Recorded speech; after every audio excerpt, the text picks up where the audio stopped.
la disciplina espiritual de la lectura de la palabra de Dios, sumergiéndonos en ella, ¿verdad? Haciendo de ella nuestra dieta constante, la palabra. Y hoy vamos a ver otra disciplina espiritual, la oración. La oración. Que estaba leyendo recientemente de un autor que decía que la lectura de la palabra y la oración es como la respiración, que inhalamos, ¿verdad?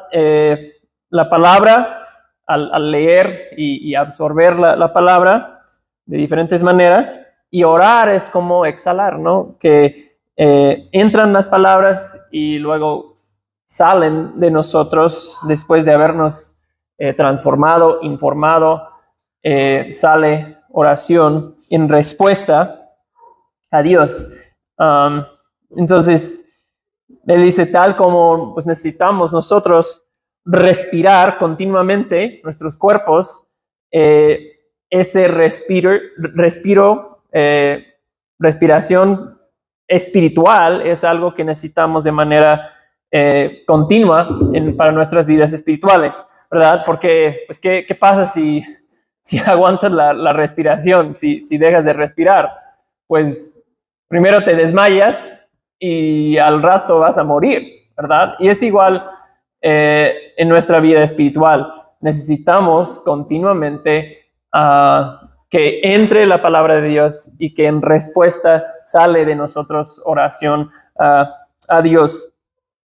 Entonces, creo que la lección lo comenta, que nuestra relación con Dios no es un monólogo, ¿verdad?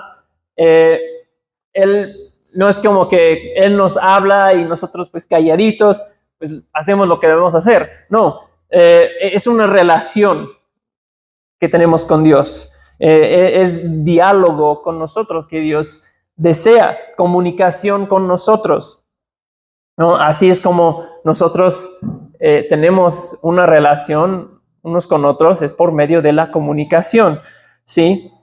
Y es lo mismo en nuestra relación con Dios, ¿sí? Entonces, la oración es algo esencial. Vamos a decir que sin oración no hay relación con Dios. No se puede tener una relación con Dios adecuada sin la oración formando parte de nuestra vida espiritual. ¿Okay? Así que voy a orar y vamos a ver un poco de la introducción e ir al corazón del tema. Padre, te damos gracias que tú nos permites estar aquí. Gracias por los hermanos que vienen llegando ahora, los demás que vienen en camino, Señor. Pido que los traigas aquí con bien para que podamos juntos, Señor, glorificar tu nombre y aprender de tu palabra. Señor, seguramente hay algo en esta hora que tú tienes en especial para cada uno de nosotros. Y Señor, yo pido que esa palabra, ese algo, caiga en tierra fértil en nuestras vidas, Señor, para que seamos transformados el día de hoy y conformados más a la imagen de Cristo. En tu nombre, Jesús, oramos. Amén. Ok. Pues en la introducción, a los que vienen llegando, mis diapositivas no hicieron la transferencia bien a la memoria, así que, perdón, no hay diapositiva. Hice uno, pero no funcionó. Bueno, la introducción tiene esa historia o ese dicho de que pues, el único que puede pedir un rey un vaso de agua en medio de la noche es su hijo. Y dije, no sé si en mi reino sería así, creo que ni mis hijos, pero y luego dice, y me gustó como dice, sin embargo, dice, a menudo olvidamos que nos ha invitado Dios a tener ilimitadas interacciones con un Dios infinito. Tenemos el tremendo don de la oración, pero a menudo nos descuidamos y dejamos de disfrutarlo, tal vez porque lo damos por sentado o porque nos distraemos con las cosas terrenales, ¿sí? me gusta que dice, tenemos el tremendo don de la oración. Creo que por estar a veces tan familiarizados con la oración, se nos olvida qué es eso, ¿no? Es un tremendo don, un tremendo regalo que Dios nos ha dado, la oración. Y debemos como partir de ahí, que eso es algo que Dios en su amor, en su misericordia, en su gracia para con nosotros, nos ha dado esa posibilidad de poder comunicarnos con Él, de poder orar al Dios creador, el Dios del universo. Nosotros tenemos esa bendición de poder comunicar con Él. También nos recuerda la introducción que la oración es una conversación que Dios ha comenzado. Me gustó esa idea, ¿sí? Dios es quien comenzó la comunicación con nosotros. Dios en su gracia, en su misericordia, nos ha buscado a nosotros primero, ¿sí?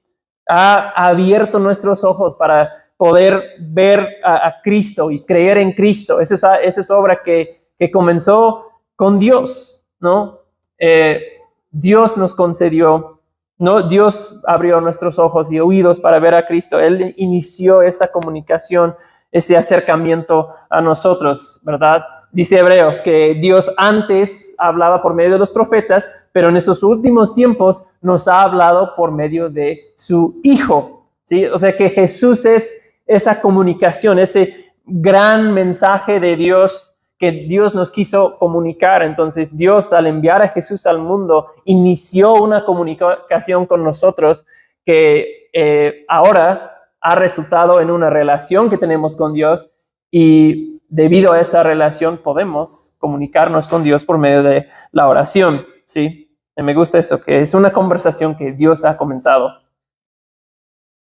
Bueno, no vamos a pasar mucho tiempo ahí en la introducción.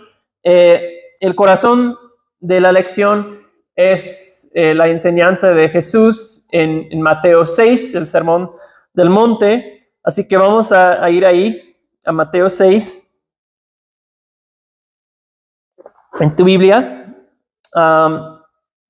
Y vamos a ver primero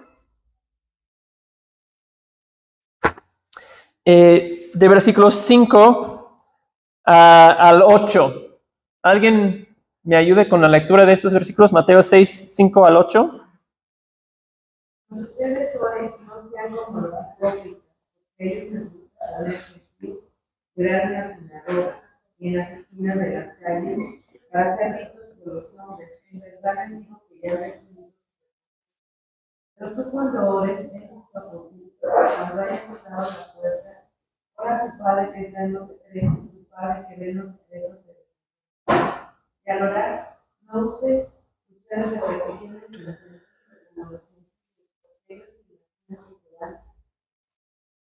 como los oídos por su palabrería. Por tanto, no se hagan semejantes a ellos, porque su Padre sabe lo que ustedes necesitan antes que ustedes lo pidan. Ok, gracias, hermana. ¿Qué es lo primero que vemos en estos versículos? Que Jesús está diciendo, no oren así, ¿verdad? ¿Cuál es el problema? ¿Qué notan con la oración de esos que Jesús empieza llamando hipócritas? No sean como los hipócritas. ¿Cuál es el problema que vemos con la oración de ellos? ¿Notaron algo? Estaban buscando ser vistos, dice allí, ¿no? Buscaban la admiración. Sí. Exactamente. Sí, ellos oraban para ser vistos por los hombres, para impresionar, ¿no? Entonces, ese es el primer problema que Jesús señala. Dice, la oración, ¿cómo no orar? Bueno, no oren para que te vean las personas, ¿sí? Y es interesante que dice Jesús, ellos, pues sí, tendrán su recompensa, que será muy, muy chiquita, ¿sí? O sea, tal vez las personas vean y escuchen sus oraciones y piensen, esa es una persona muy, muy espiritual, ¿no? Esa pequeña aprobación de las personas es la única recompensa que ellos van a recibir. También dice, y al orar, versículo 7, no usen ustedes repeticiones sin sentido como los gentiles. Ellos piensan que serán oídos por su palabrería.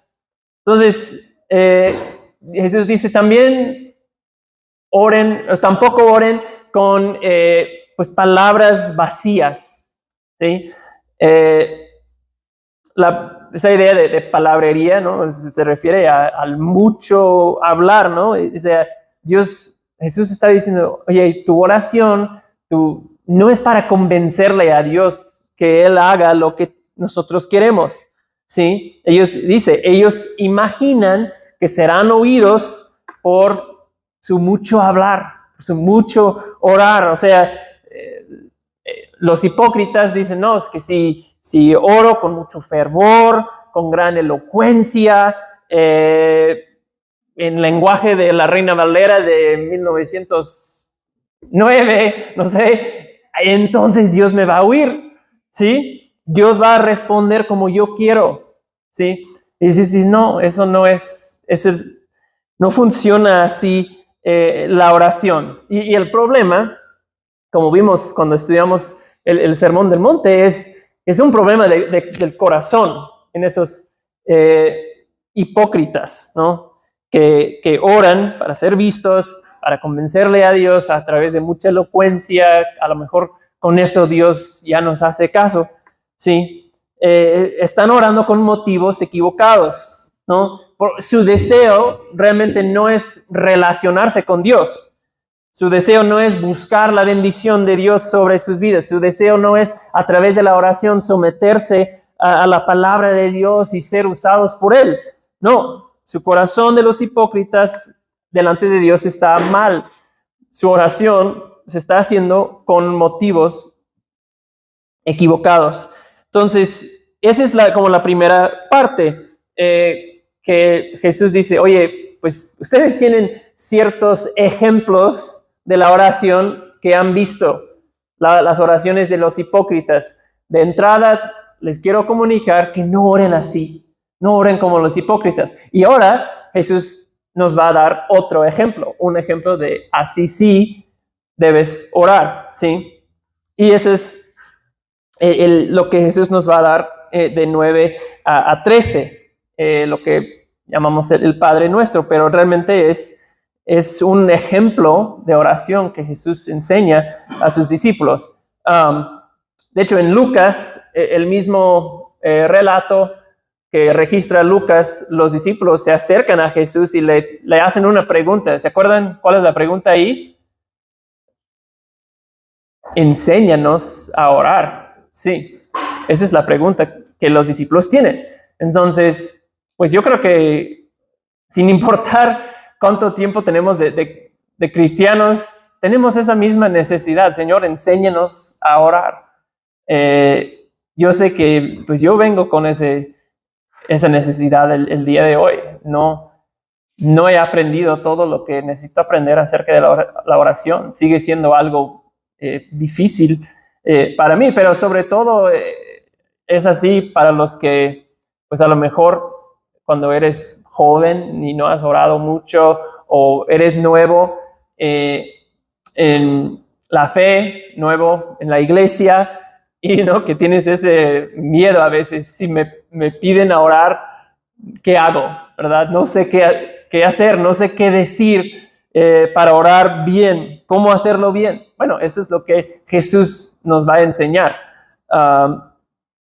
que Jesús nos está como instruyendo aquí cómo se deben ver nuestras oraciones, ¿sí? No, esta oración que Jesús da no es, el punto no es que lo repitamos como memorizado, como una oración así, como yo hacía de niño en la iglesia donde yo crecí. Era muy común repetir esa oración de memoria, que no está mal, pero ese no es el punto de la enseñanza. Entonces vamos a leer estos versículos y el estudio nos da 6 6 como, ¿cómo se puede decir? Categorías, 6 puntos en ese como bosquejo de oración que nos enseña Jesús, que nos pueden, que puede informar el contenido de nuestras oraciones. Entonces, ¿alguien me ayude a leer 9 a 13, por favor? Ustedes pues oren de esta manera: Padre nuestro que estás en los cielos, santificado sea tu nombre, venga tu reino, hágase tu voluntad, así en la tierra como en el cielo. Danos hoy el pan nuestro de cada día, y perdónanos nuestras deudas, como también nosotros hemos perdonado a nuestros deudores.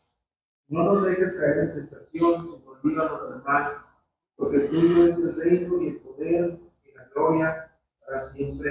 Amén. Amén. Porque si ustedes, hasta ahí, Hasta 13. Sí, gracias. Ok, entonces también quiero mencionar que pues esos 6 puntos que vienen en la lección, voy a pues tratar de dar un poco de explicación sobre cada uno de esos puntos que menciona ahí. Y al estudiar este modelo que Jesús nos da, pues les quiero invitar a que estén pensando, ¿no? ¿Cómo necesito yo aplicar lo que estamos viendo aquí en esta enseñanza de Jesús? ¿Qué es lo que yo necesito aplicar a mi vida de oración? ¿Sí? ¿Qué necesito cambiar yo? A lo mejor estoy orando mal en algunos aspectos, ¿no? ¿Qué es lo que yo necesito cambiar? ¿Qué necesito aprender de Jesús aquí? ¿Sí? Dice, creo que más abajo dice la lección, que es una excelente manera de examinar nuestra vida de oración, viendo lo que Jesús enseña aquí. ¿Okay? Entonces, la lección maneja seis palabras claves que nos pueden orientar a los diferentes puntos en la lección. Sí, ubicaron ahí en su manual, ¿no? Donde están. Y la primera dice, recuerda. Dice, Padre nuestro que estás en los cielos. Entonces, ¿qué está pasando ahí? ¿Por qué? ¿Qué significa recordar? Bueno, Jesús nos está enseñando, nos está recordando a quién estamos orando, a quién nos dirigimos cuando oramos. Nos invita Jesús a recordar que oramos a un Padre, ¿sí? A un Padre, nuestro Padre, dice. O sea, cuando dices mi Padre, no estás hablando de alguien distante, alguien, una fuerza lejana, ¿verdad?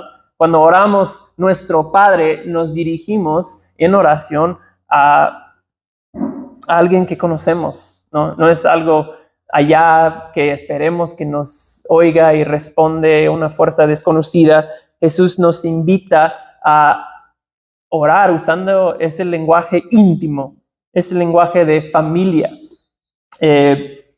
porque esa es la naturaleza de la relación que tenemos con Dios y somos sus hijos por medio de Jesucristo.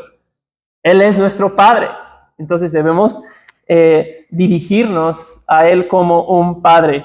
Somos hijos, hablándole a un Padre amoroso, un Padre bueno, ¿sí? De ahí empezamos, ¿sí? Recordamos, en primer lugar, a quién oramos. Nuestro Padre. ¿Algún comentario ahí antes de pasar al siguiente? Ok. ¿Cuál es el número 2? Adora. ¿Sí? Santificado sea tu nombre. Okay. Y esa es una oración, una parte de nuestras oraciones en que, pues, reconocemos que en mi vida, ante todo, por encima de todo, que su nombre sea puesto en alto, santificado sea tu nombre, ¿sí? Entonces empezamos a orar adorándole, exaltando a nuestro Dios Y eso, cuando empezamos a orar así, como que nos ubica de entrada, ¿verdad? Que yo veo que eso, pues, para empezar, no tiene que ver conmigo, ¿sí? Que sea famoso, que sea honrado, que sea glorificado tu nombre, ¿sí? No estoy pensando en mis necesidades, estoy pensando en el lugar correcto que Dios debe ocupar en nuestras vidas, en nuestros pensamientos, que Él sea honrado y glorificado y santificado por encima de todo. Santificado sea tu nombre. ¿Sí? Entendemos que cuando hablamos de un nombre, el nombre de Dios no es algo, no se refiere a algo místico o algo mágico, el nombre de Dios. O sea, lo que se refiere a la persona, ¿verdad? Cuando hablo de Beto, hablo del hermano Oscar o de la hermana Gris, me refiero a la persona completa, ¿verdad? Todo lo que es esa persona. Esa es la idea, la totalidad de quién es esa persona. Entonces, también empieza ahí, reconociendo quién es Dios, reconociendo que Él merece todo el honor, santificado sea, glorificado sea tu nombre. También es una petición, cuando eso es nuestro deseo, que santificado, glorificado sea su nombre, es una petición de que más y más personas exalten y honren al nombre de Cristo. Que más y más personas al arrepentir de sus pecados y confiar en Cristo tienen una relación con Dios y por lo tanto honran a su nombre, reverencian al Dios verdadero por medio de Jesucristo, ¿sí? Entonces, ese deseo que expresamos, que sea santificado y glorificado tu nombre, no es solamente reconocer quién es Dios, es también implícito, es una petición, un deseo de que más y más personas reconozcan quién es Dios, lo glorifiquen y así sea santificado su nombre de manera más grande. ¿Okay? Entonces, lo que vemos hasta aquí es que ese ejemplo de oración está centrado en Dios primero, ¿verdad? No hemos hablado de nosotros, no hemos pedido por nosotros, es dirigido hacia Dios y de reconocer quién es Dios y glorificarle por quién es. Y así igual con el número 3. Número 3, invita. Vimos, recuerda, adora, invita. Recuerda, adora, invita. Venga tu reino. ¿Sí? Versículo 10. Venga tu reino, hágase tu voluntad, así en la tierra como en el cielo. Entonces, ¿el reino de quién estamos invitando, pidiendo que venga? El reino de Jesús, ¿sí? El reino de Jesús, ¿sí? Entonces, cuando oramos así, venga tu reino, estamos reconociendo que Él es rey. Si es su reino, pues Él es el rey entonces, ¿sí? Él tiene la autoridad para ejercer tu voluntad en su reino como cualquier rey. Entonces, cuando decimos, venga tu reino, estamos pidiendo que Dios reine, que Dios gobierne, que Él extienda su voluntad, su autoridad, no solo en el mundo, sino también sobre mi vida, ¿sí? Que hágase tu voluntad, no solo allá afuera, con los pecadores, ¿no? Sino en mi propio corazón. Necesito que se haga la voluntad de Dios, que venga tu reino a mí. Tim Keller dice, es una cita hablando de este versículo, dice, estamos pidiendo que Dios reine en nosotros tan completamente, tan plenamente, que queremos obedecerle con todo corazón y todo gozo. Eso es lo que estamos pidiendo. Señor, venga tu reino. Quiero obedecerte completamente, de todo corazón, de todo gozo. ¿Sí? Es arriesgado en cierto sentido orar así, porque Dios va a empezar a trabajar para someternos a su reino, a su gobierno en nuestras vidas. ¿Sí? Tienes el valor, ¿no? de orar así. Señor, venga tu reino completamente a mi vida. Sí, Dios reina sobre cada parte de mi vida. Porque lo que hace el reino de Dios es que nos transforma. Sí, nos va conformando a los valores y leyes y estándares de su reino. Entonces, esa es la evidencia, ¿verdad? De que el reino de Dios ha venido a la vida de una persona. Es que empieza a hacer su voluntad, empieza a obedecerle, abandonan a su propio reino y abrazan el suyo, de Jesús. ¿Sí? Entonces, es una invitación a que oremos así, ¿no? Señor, hazme más como Cristo. Rey, yo sé que todavía hay áreas en mi vida, en mis pensamientos, en mis deseos, donde mi voluntad sigue reinando y cosas hay en mi vida que no he sometido a ti. Entonces te pido, deseo, Señor, que tú extiendas tu gobierno, tu reino sobre esta parte de mi vida. Quiero tu voluntad, no la mía. Sí. O sea, y no es que no se vale expresar nuestros deseos, pero siempre los expresamos desde esa postura, sometidos a la voluntad de Dios en nuestras vidas. Sí. O sea, cuando expresamos deseos, es como oraba Jesús. Señor, yo deseo esto. Señor, deseo ese trabajo, deseo estudiar ahí, deseo un novio, deseo una familia, deseo una casa, deseo que me vaya bien en ese sentido. Pero Señor, tú guíame. Yo lo que más quiero en todo eso es que se haga tu voluntad en mi vida, que se cumpla lo que tú deseas para mí. ¿Sí? Y cuando oramos así, pues tenemos que confiar que Dios es ese buen Padre a quien empezamos orando, el Padre bueno, que su voluntad y su reino es lo que más me conviene, lo que es mejor para mi vida, ¿sí? Y para que lo pida yo de un corazón genuino, confiado, que es ese Dios bueno, ¿sí?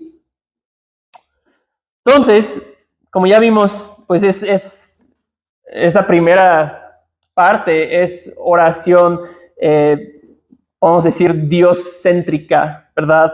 No es oración egocéntrica, oración centrado con yo en el centro, ¿verdad? Es dirigido a Dios y a su voluntad y a su gloria en el mundo, ¿sí? Pero, y creo que ahí es donde muchos de nosotros podemos aprender, donde tal vez Dios nos está diciendo, oye, ahí tienes que cambiar, porque tus oraciones no son así, porque luchamos con eso, ¿verdad?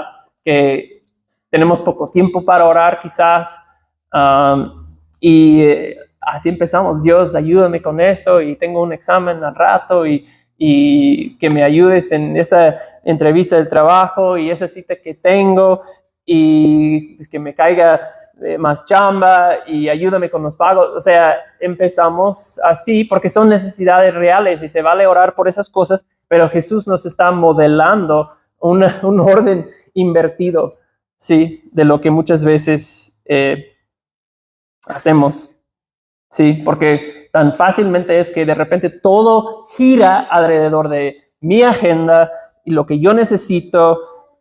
Más que mi agenda es que su reino esté dirigiendo a mi vida, no el mío. ¿Sí? Entonces ese es el corazón, ¿no? Que se haga tu voluntad, no la mía. Sí, creo que pues ya con eso tenemos para transformar nuestras oraciones. Okay, número 4, ruega. Versículo 11, danos hoy el pan nuestro de cada día. ¿sí? Y aquí, en ese ejemplo, ese modelo que Jesús nos da, ya como que cambia un poco el enfoque de Dios y su reino y su voluntad, y ahora Jesús nos enseña que Él sí desea que pidamos por nosotros, ¿verdad? Que llevemos nuestras necesidades a Él a través de la oración, ¿sí? Y esa expresión, el pedir el pan de cada día, pues habla de una dependencia total en Dios, que hasta por lo que voy a desayunar dependo de Dios, ¿sí? Ahora, muchos de nosotros pues ya tenemos comida en la casa con que vamos a desayunar, o ya sabemos en qué esquina voy a comprar mi desayuno. O sea, en ese sentido, no dependemos que, bueno, a ver qué desayuno, qué va a proveer el Señor. Normalmente no es así, pero es una postura de corazón que Jesús quiere en nosotros, que nosotros reconozcamos que solo Dios es autosuficiente, nosotros no. Nosotros dependemos de Dios en todo. Él es el único, Dios es el único que no depende de nadie. Nosotros dependemos de Dios, dependemos de otros, dependemos de muchas cosas. No somos autosuficientes. Somos débiles, somos dependientes. Y pues obviamente va mucho más allá del pan y pollo en la mesa. Es todo. Dependemos de Dios en todo. Es una metáfora que habla de nuestras necesidades. Entonces Jesús quiere que sus seguidores confíen en Dios para sus necesidades, ¿no? Y es bonito porque eso nos dice también que a Dios le importa lo pequeño en nuestra vida, ¿sí? Las cosas pequeñas no son demasiado pequeñas para Dios. Él quiere que le llevemos esas pequeñas necesidades que tengamos en nuestras vidas. Quiere que dependamos de Él en todo. Jesús nos está enseñando a pedir, Señor, dame hoy lo que necesito para todo lo que necesito en ese día. Ayúdame, porque yo necesito de ti. Ayúdame, dame la habilidad, dame la fuerza para trabajar el día de hoy. Dame la sabiduría para tomar buenas decisiones. Dame la habilidad y sabiduría y conocimiento para hacer negocios a través de los cuales tú provees para mi vida, ¿sí? Esas son las oraciones que Dios desea, porque nos pone en una postura no de autosuficiencia, sino de dependencia de Él, de Dios, ¿sí? Y eso nos guarda, ¿verdad?, del orgullo, porque nos damos cuenta que nada de lo que tenemos proviene de nosotros, viene de Dios, porque estamos dependientes siempre de Él. Nos guarda de pensar, yo he hecho, me he prosperado, yo he ganado, yo he sido muy inteligente. No, dame hoy el pan de cada día. Señor, yo dependo de ti en todo. ¿Sí? Bien. ¿Algún comentario ahí? ¿O hasta ahora? Ok, seguimos. Confiesa. Uy, ya se pone todavía más duro. Perdónanos nuestras deudas como también nosotros perdonamos a nuestros deudores. Entonces hemos visto, recuerda, adora, invita, ruega y ahora confiesa. Entonces, pues Jesús nos está enseñando aquí otro elemento de contenido que debe figurar en nuestras oraciones, la confesión, que cuando hemos pecado, que es algo frecuente, que en la oración venimos delante de Dios y confesemos nuestros pecados. Venimos delante de Dios en oración cuando hemos fallado y le decimos, Señor, tú tienes la razón. Eso es el arrepentimiento. Yo estuve mal y tú tienes la razón. Sí, esa es la esencia del arrepentimiento. El que está mal soy yo. Así que, Señor, en tu misericordia, perdóname. en misericordia nuevamente de mí. ¿Qué nos asegura la Biblia? Que Él es fiel y justo para y limpiarnos de toda maldad. Sí, qué increíble promesa, que cuando confesamos nuestros pecados, Él siempre, sin importar la magnitud de nuestro pecado, si confesamos de un corazón arrepentido, Él es fiel y justo para perdonarnos siempre. ¿Por qué? Pues porque Cristo ha hecho provisión por cada uno de nuestros pecados. Esa es la buena noticia del Evangelio. Y entonces Dios perdona nuestras deudas. ¿Por qué? Debido a la obra de Cristo. Dios nos perdona. Sí. Eso es increíble porque pues, cada uno de nosotros teníamos una deuda que nos era imposible pagar. Sí. Pero la obra de Cristo ha cancelado todo lo que nosotros debíamos, todo lo que nosotros deberemos en el futuro. La obra de Cristo ya ha pagado, ya ha cancelado esas deudas. Creo que probablemente en algún momento todos nosotros hemos tenido una deuda que nos estaba costando mucho trabajo pagarla. ¿Sí? Cuando nos casamos, bueno, justo antes de casarnos, yo tenía la idea de comprar una casa. Y era una casa muy pequeña. Creo que era en el pueblo donde vivíamos, era la casa más barata que estaba en venta en ese momento.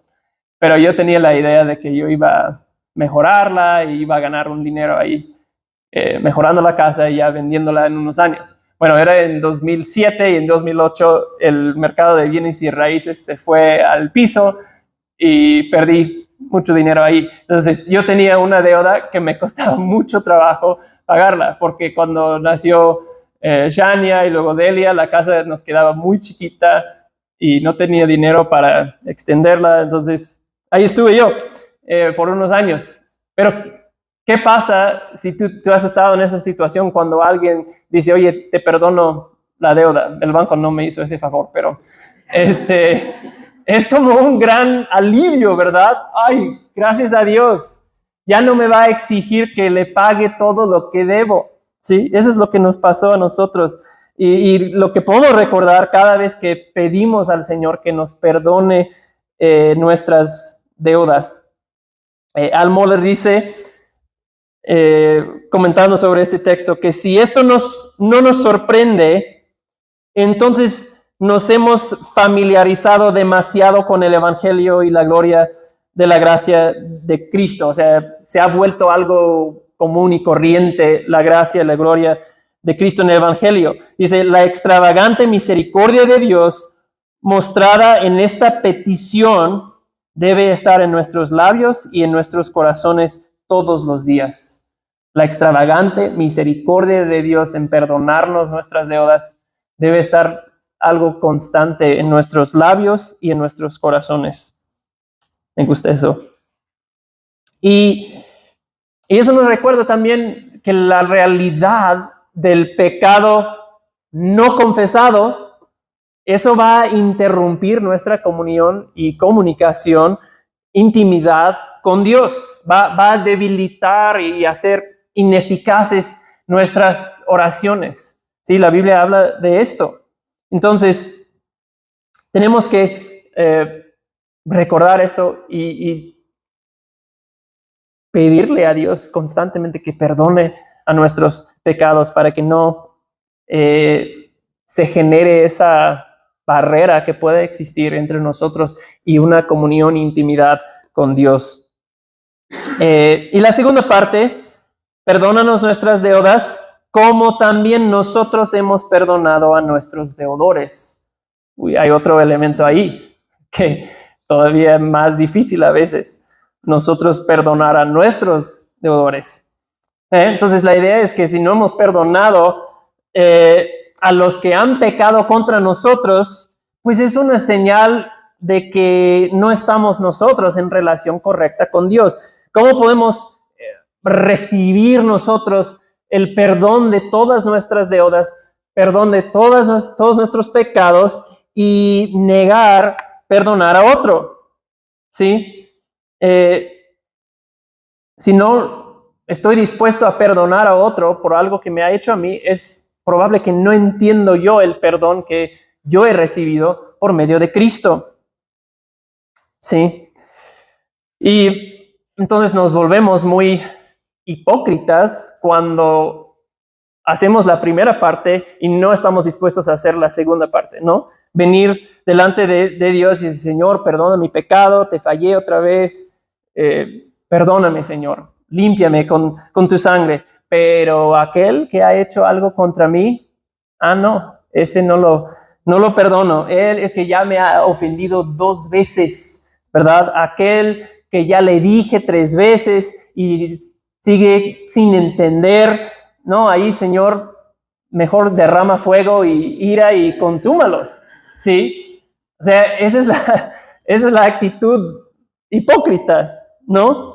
Que yo merezco, sí, Señor, tu perdón, pero ellos, ella no, él no. Entonces Jesús nos está diciendo, si vamos a recibir el perdón de Dios, pues tienes que estar dispuesto a perdonar a los demás, ¿sí? Y a veces cuando nosotros escuchamos perdonar a los demás, nosotros entendemos aguantar a los demás, aguantar a ese que no me cae bien, ese que ya me hizo cosas 2 veces y pues lo voy a perdonar, pero eso más bien significa que lo voy a aguantar, ¿no? Perdonar, dice la Biblia, es perdonar de la misma manera en que Cristo nos perdonó a nosotros, ¿verdad? Que pues cuando Cristo nos perdona, dice que Él ha olvidado de nuestros pecados, ¿verdad? Nos ha separado de nosotros y Jesús nos perdona de manera que Él nos trata a nosotros. Jesús se relaciona con nosotros como si nunca hubiéramos pecado. Es cosa del pasado, cosa olvidado, ¿sí? Entonces, ¿estamos nosotros dispuestos a perdonar de esta manera o estamos aguantando en vez de realmente perdonando a las personas? Sí. Otra vez, Moller dice, una forma en que podemos saber si hemos experimentado el perdón de Dios, ¿sí? En que podemos saber si hemos experimentado el perdón de Dios es ver si nos hemos convertido en personas que perdonan. ¿Eres una persona que perdona? Y luego dice, es simplemente imposible experimentar la riqueza de la gracia de Dios y seguir siendo una persona terca, obstinada, de corazón frío. Aquellos que verdaderamente conocen el perdón de Dios, el perdón de pecados, perdonan a los demás. Los que conocen el perdón de pecados verdaderamente perdonan a los demás. Sí, y es lo que vemos aquí en ese ejemplo de oración. ¿Sí? Entonces, podemos libremente, confiadamente pedir el perdón de Dios cuando nosotros hemos pecado, pero si estamos guardando rencor, resentimiento contra otro y seguimos sin perdonarlo, Jesús está diciendo, pues eso no tiene sentido. Eso quiere decir que no realmente has recibido el perdón de tu pecado, porque hay una falla en tu entendimiento aquí en cuanto al perdón de Dios. Sí, ok. Y el último, pide y no nos metas en tentación o no nos dejes caer en tentación, sino líbranos del mal. ¿Sí? Entonces, necesitamos orar así también, hermanos. ¿Por qué? ¿Por qué necesito pedir que el Señor no me deje caer en tentación? Bueno, es porque hay un enemigo que va tras tu vida. ¿Sí? Y su meta es eso, hacerte caer, debilitarte. Y Él sabe mejor que nadie cuáles son tus debilidades. Él sabe cómo explotar nuestras luchas, nuestros deseos. Sabe exactamente cómo seducirnos, cómo atraernos, ¿verdad? O sea, ese es el poder que tiene el diablo. Nuestro enemigo es un experto también en maquillar el pecado para que se vea bonito, para que se vea seguro, para que se vea amable, inocente. Eso es lo que el enemigo hace, todo con el fin de hacernos caer. ¿Sí? Entonces, esa es la realidad nuestra en este mundo. Va a haber tentación. Y la meta de esa tentación es hacerte precisamente caer. Entonces Jesús nos enseña, como sus discípulos, la necesidad de pedir que Él intervenga, ¿verdad? Que Él viene a ayudarnos en nuestras vidas para librarnos de la tentación. No me dejes caer, Señor. Tómame de la mano. Sosténgame en ese día para que no caiga. ¿Sí? No me dejes caer, pues me da la idea de una guía, ¿sí? Ayudándonos a no caer, a no salir del camino. Hay lugares donde tú puedes ir a hacer una excursión en una montaña o ir a ver una cascada, cosas así, como que de deportes extremos, pero para ir a esos lugares tienes que llevar una guía. Pues, ¿cuál es el propósito de la guía? Bueno, es que la guía sabe el camino. Tú no conoces bien el camino. El camino tiene lugares difíciles, lugares peligrosos donde puedes caer a tu muerte quizás, donde es resbaloso por el agua y las rocas, y el guía te ayuda para que no caigas en una parte peligrosa. Sí, porque puedes caer distraído o viendo la montaña y wow, qué increíble, y de repente te fuiste, ¿no? Y te lastimaste gravemente o algo peor. En la vida, lo que Jesús está diciendo aquí, necesitamos una guía, una ayuda que nos ayude, que nos tome de la mano para que no caigamos cuando venga la tentación. Entonces, ¿qué es lo que estamos pidiendo?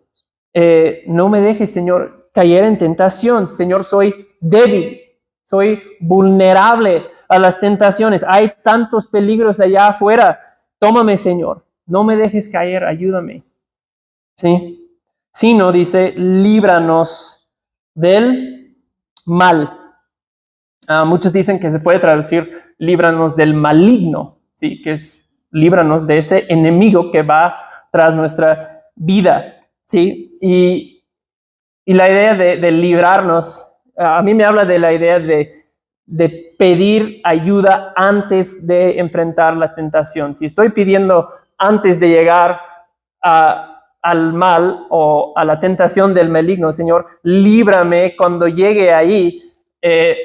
O sea, siempre me da la idea de cuando andas en la autopista y hay ciertas ciudades donde hay un libramiento, ¿sí? Y llegando en la autopista a la ciudad, tienes la opción de ir al centro de la ciudad o librar la ciudad por el libramiento.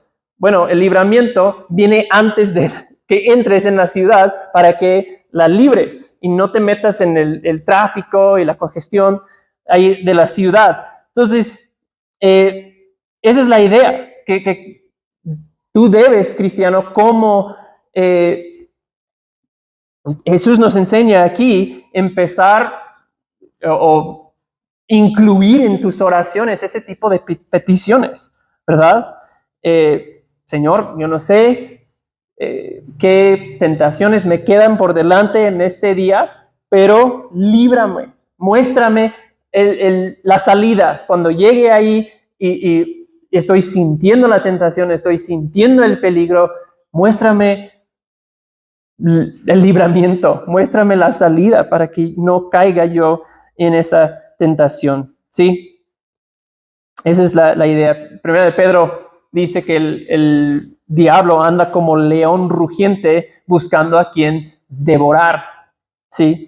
Entonces, cuando oramos, líbranos del mal, eso es lo que estamos pidiendo. Señor, dame protección de esa bestia salvaje que es el diablo, que anda buscando devorarme, anda buscando eliminarme, matarme, hacerme caer, ¿sí?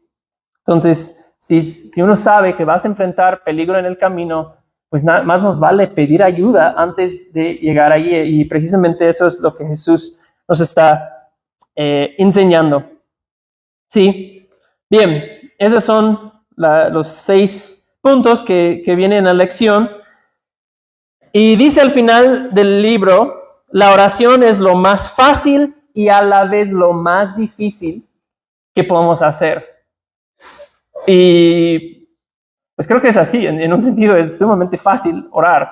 Tú lo puedes hacer en tu mente, ¿no? Sin pronunciar palabras. No es difícil el acto de orar. Sin embargo, yo creo que todos nosotros hemos experimentado esa realidad de que la oración es muy difícil, ser constante en la oración, hacerlo de manera regular, creo que nos cuesta. Yo sé que, o sea, para mí, leer la Biblia es más fácil que orar. O sea, para mí es más fácil ser consistente en leer la Biblia que ser consistente en orar. No sé si, ¿cuántos dirían lo mismo?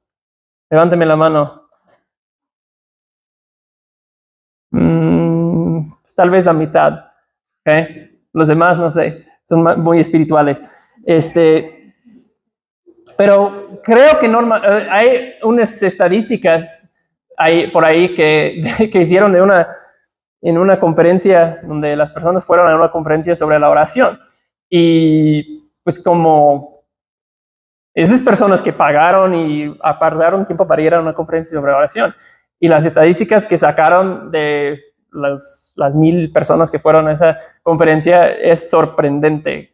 Que o sea, aparte de orar por las comidas, los alimentos, la mayoría oran menos de 2 minutos al día o algo así. Y esa es gente que apartó tiempo para ir a una conferencia así.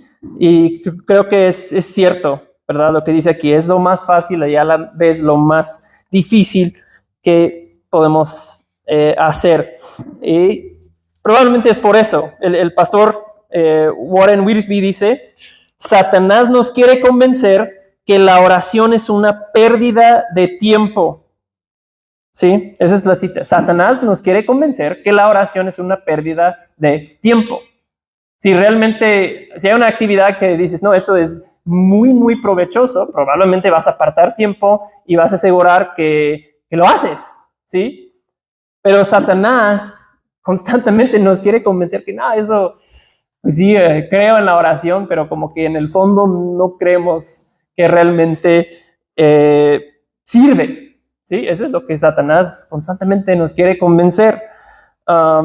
Probablemente eso es lo que está al fondo de nuestra falta de oración. Es una incredulidad acerca de la eficacia de la oración. Dudamos que realmente funciona muchas veces. ¿Sí? Y hay pues todo otro tema ahí que podríamos explorar. Cómo combinan nuestras oraciones con la soberanía de Dios y su control sobre todas esas cosas, pero podemos nada más decir que en la Biblia esas cosas no están peleadas. O sea, nuestras oraciones importan y sirven, y Dios también es completamente soberano. ¿Sí? Un ejemplo que me gusta en Amos 7. A ver si lo encuentro aquí.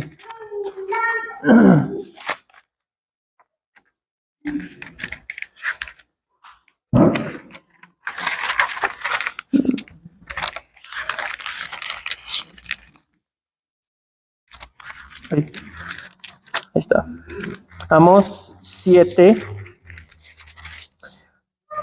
Y hay muchos ejemplos así en la Biblia donde Dios dice que va a hacer algo, alguien ora y las cosas cambian como resultado de esa oración. Amos 7:4 dice, entonces Amos es un profeta recibiendo revelación del Señor. Eso me mostró el Señor. El Señor Dios llamaba para juzgarlos con fuego y consumir el gran abismo, y empezó a consumir el campo. Entonces Amós dijo, Señor Dios, está orando, te ruego que ceses.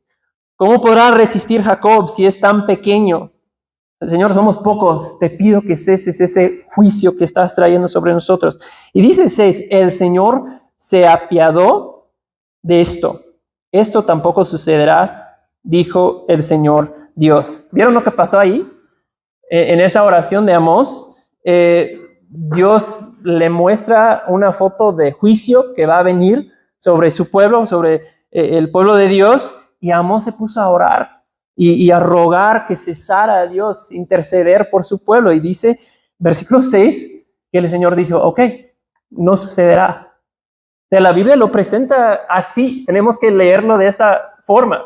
¿Sí? Empezamos a meter teología y decir, no, es que no puede ser, porque no, así lo presenta la Biblia, que Amós oró y Dios cesó de lo que iba a traer sobre su pueblo, ¿no? Entonces es una imagen, un ejemplo poderoso, yo creo, de la oración. Y es lo que Dios nos está invitando, hermanos, a hacer a través de la oración, confiar en el poder de la oración y a través de la oración exaltarlo, adorarlo, pedir su ayuda, pedir su provisión, pedir su salvación, pedir que venga su reino en mi vida y en la vida de los demás. Y lo debemos hacer de manera continua. ¿Ok? Esa es la lección. Gracias.